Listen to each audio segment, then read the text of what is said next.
Hello students, आज की इस वीडियो में हम एक्सरसाइज 15.3 का कॉन्सेप्ट पढ़ेंगे, जिसका फर्स्ट क्वेश्चन है what cross sections do you get when you give a vertical cut, horizontal cut to the following solids. बहुत ज़्यादा सिंपल एक्सरसाइज है।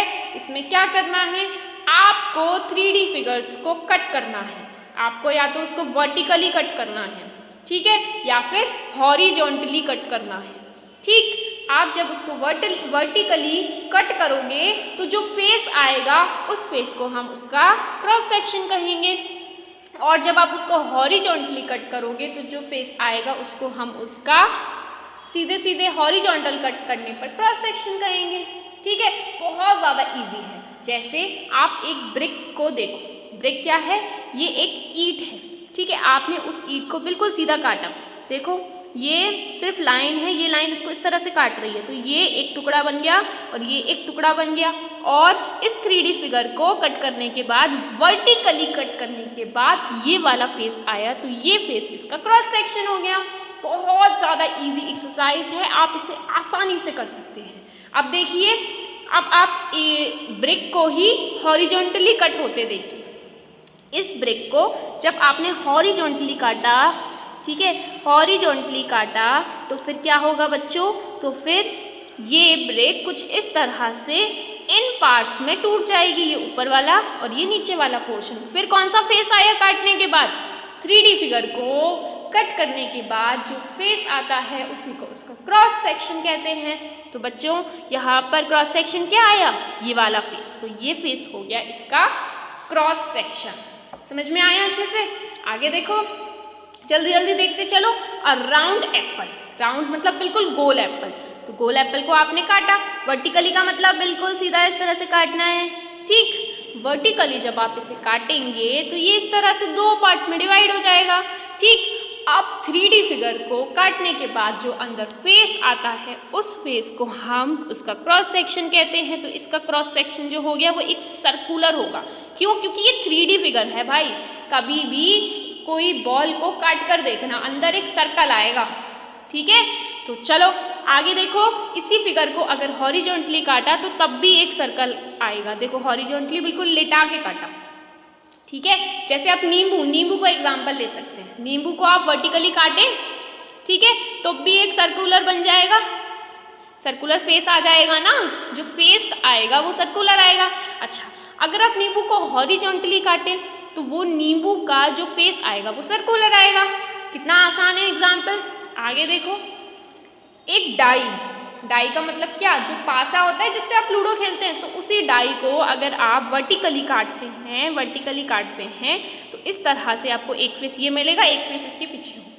ठीक है, तो ये जो फेस आया किसी भी 3D फिगर को काटने के बाद जो फेस आता है वो फेस इसका क्रॉस सेक्शन होता है ना। तो ये फेस जो आ गया ना, इस फेस को इसका क्रॉस सेक्शन कह देंगे। बहुत आसान है। अब हॉरिजॉन्टली काटते हुए देख लो, तो हॉरिजॉन्टली आपने इसको इस तरह से काटा, तो फिर क्या हुआ, ये ऊपर वाला हिस्सा, ये नीचे वाला हिस्सा, फेस कौन सा आया, ये रहा। तो ये जो फेस है बच्चों, ये एक स्क्वायर होगा। आसान है ना, मजा आ रहा है करने में। आगे सुनो, सर्कुलर पाइप, जब आप एक सर्कुलर पाइप को वर्टिकली काटते हैं तो क्या होगा, दो छोटी छोटी पाइप बन जाएंगी, और दो छोटी छोटी पाइप बनेंगी तो फेस कौन सा आएगा, एक फेस ये निकल कर आया, एक फेस ये निकल कर आया, और ये फेस कैसा होगा, सर्कुलर, तो एक सर्कल निकल आया। कितना आसान है ना। आगे देखो, जब आप इसे हॉरिजॉन्टली काटेंगे तो लिटाकर काटेंगे, इस तरह से बीच से काट देंगे, तो अब इस केस में दो छोटी छोटी पाइप नहीं मिलेंगी, इस केस में दो अलग अलग पाइप मिलेंगी। एक पाइप ये रही, एक पाइप ये रही, और इन दोनों से जब आप इसे खोल देंगे, ये देखो, एक ये हो गया, एक ये हो गया। अब यहाँ पर जो फेस मिलेगा वो कुछ इस तरह का होगा, यानी एक रेक्टेंगुलर फेस हमें देखने को मिल जाएगा। ठीक है, आगे क्या है बच्चों, एक आइसक्रीम कोन, जब आपने उसे सीधे काटा, ठीक है, तो ये इस तरह से दो पार्ट्स में डिवाइड हो गई। ठीक है, तो इसका एक पार्ट ये हो गया, एक पार्ट देखो ये वाला फेस जो है वो फेस निकल कर आ जाएगा। ठीक है। ये फेस बच्चों कुछ इस तरह का दिखेगा, जब आप कोन को प्रैक्टिकली काट के देखोगे ना तो आपको और अच्छे से समझ में आएगा, ठीक है। तो कुछ इस तरह का पार्ट जो है ये एक परफेक्ट ट्राइंगल नहीं है, ठीक है। ऊपर वाला हिस्सा है ना वो आर्क की तरह है, दैट इज वाई एक परफेक्ट ट्राइंगल नहीं है, बट वर्टिकल कट करने के बाद इस तरह का फेस आएगा, ठीक है। तो ये इसका क्रॉस सेक्शन हो गया। अब इसको हॉरिजॉन्टली कट कैसे करोगे, ऐसे। तो बीच में देखो एक छोटा सर्कल आएगा, क्यों, क्योंकि ऊपर का हिस्सा बड़ा है, नीचे का हिस्सा छोटा है। तो नीचे ये वाला सर्कल आएगा, ऊपर ये वाला सर्कल आएगा, तो ये फेस आएगा। तो ये दोनों ही इसके क्रॉस सेक्शन होंगे। समझ में आया? चलिए बच्चों नेक्स्ट एक्सरसाइज देखते हैं। एक्सरसाइज 15.4 बहुत ज़्यादा सिंपल है। हमें क्या करना है, हमें शेडोज के साथ खेलना है। हम शेडोज से ये पता लगा सकते हैं कि 3 डायमेंशनल फिगर को 2 डायमेंशनल में कैसे कन्वर्ट कर सकते हैं। तो देखिए बच्चों, first question, a bulb is kept burning just right above the following solid. एक सॉलिड के ऊपर एक बल्ब ग्लो कर रहा है, ठीक है। Name the shape of shadows.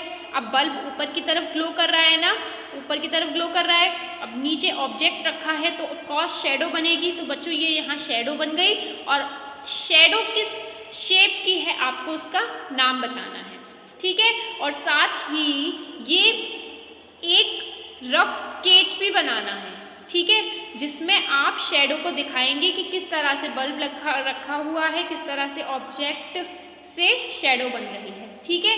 तो ये फिगर आपको रिप्रेजेंट करना है, ठीक। तो सबसे पहला एग्जाम्पल है बच्चों बॉल का।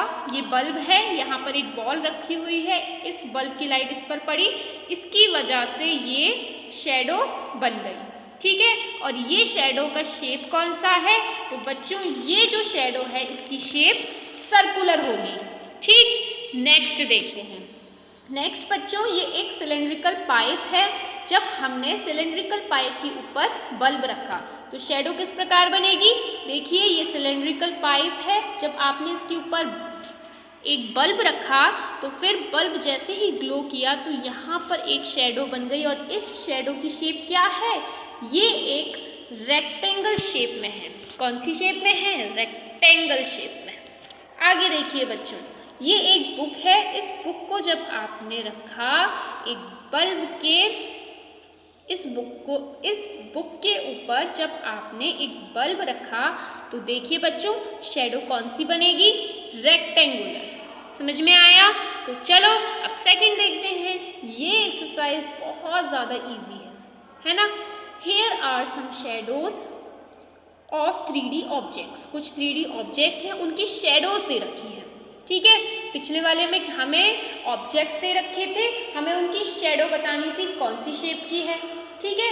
आपको इसमें शेडोज दे रखी हैं, आपको शेप बतानी है कि कौन सी शेप पॉसिबल हो सकती है, ठीक है। तो सॉलिड को आइडेंटिफाई करना है आपको। तो देखिए सर्कुलर शेप, सर्कुलर शेप कब आती है, जब या तो आप क्रिकेट बॉल रख दो, वाटर बॉटल का कैप रख दो, डिस्क रख दो और उसकी शेडो देखो तो बच्चों उसकी शेडो सर्कुलर आती है, ठीक है, एक सर्कल फॉर्म में आती है। तो ऑब्जेक्ट्स के नाम बताने हैं, बहुत आसान है। आगे देखो, जब एक स्क्वायर, ठीक है, जो शेडो बन रही है वो एक स्क्वायर है, तो स्क्वायर किस केस में बनेगी, या तो डाई हो, है ना, या तो कोई डाई रखा हो, या फिर कोई चौक का बॉक्स रखा हो, तो इस केस में जो शेडो है वो स्क्वायर शेप की बन जाएगी। अब ट्राइंगुलर शेप कैसे बनेगी, ट्राइंगल शेप आप बर्थडे कैप रख दो, बल्ब के ऊपर बर्थडे कैप रख दोगे तो आपको ये शेडो मिल जाएगी। इस केस में क्या है, सिंपली शेडोज गिवन है। हम क्या बता रहे हैं, हम सॉलिड्स के नेम बता रहे हैं कि आप जब इस ऑब्जेक्ट की शेडो बनाएंगे तो वो ट्राइंगुलर बनेगी। समझ में आ रहा है? अच्छा, रेक्टेंगल का केस देखो। रेक्टेंगल में अगर आप बुक रख दो या कोई कीबोर्ड रख दो या मोबाइल फ़ोन रख दो, फिर जो मोबाइल फ़ोन होगा, कीबोर्ड होगा, बुक्स होंगी, तो उनकी शेडो रेक्टेंगल शेप की है। बहुत इजी एक्सरसाइज थी ना, मज़ा आया? तो चलो बच्चों लास्ट क्वेश्चन डिस्कस करते हैं of this exercise, of this chapter and of this book. तो सेवेंथ क्लास की बुक का लास्ट चैप्टर है ना, और उसका लास्ट क्वेश्चन देखो ध्यान से। Examine if the following are true statements. पता लगाइए कि ये जो स्टेटमेंट्स हैं ये ट्रू हैं या फिर फॉल्स हैं। बहुत आसान है। The cube can cast a shadow in the shape of rectangle. क्या क्यूब रेक्टेंगल वाली शेडो बना सकता है? तो बिल्कुल बना सकता है। ठीक है, the cube can cast a shadow in the shape of hexagon. Hexagon की शेप नहीं बनेगी बच्चों, हेक्सागन की शेप डिफरेंट हो जाएगी, है ना, तो ये फॉल्स हो जाएगा। तो इसी के साथ हमारी 7th क्लास की एंडिंग हुई। अब हम मिलेंगे with the next class in the next video. तब तक के लिए बाय बाय बच्चों।